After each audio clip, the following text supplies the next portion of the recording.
ఇవాళ simple and ఈజీగా అయిపోయే one pot dish veg pulao చేశాను. చాలా బాగుంటుంది, ఒకసారి ట్రై చేయండి. అండ్ వీడియో నచ్చితే లైక్ చేయండి. కొత్తిమీర పుదీనాని వాష్ చేసి పెట్టుకున్నాను. 1 ఆనియన్ని పొడుగా కట్ చేసుకున్నాను. 2 ఫ్రెంచ్ బీన్స్, 1 ఆలు, 1 క్యారెట్ని ఇలా పొడుగా కట్ చేసుకున్నాను. పచ్చిమిర్చి మీ స్పైస్ తగ్గట్టు తీసుకోండి. 1 టమాటో, కాలీఫ్లవర్ ముక్కల్ని చిన్నగా ఇలా కట్ చేసుకొని హాట్ వాటర్లో కొద్దిగా పసుపు వేసుకొని పెట్టుకున్నాను.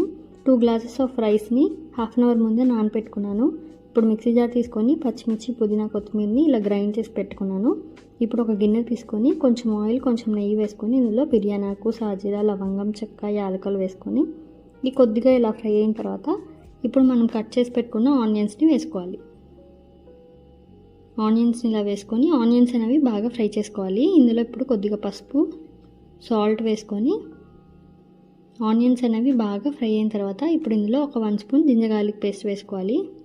అలాగే మనం గ్రైండ్ చేసి పెట్టుకున్న పుదీనా, కొత్తిమీర, పచ్చిమిర్చి పేస్ట్ ఉంది కదా, అది కూడా వేసేసుకొని బాగా కలిపేసుకొని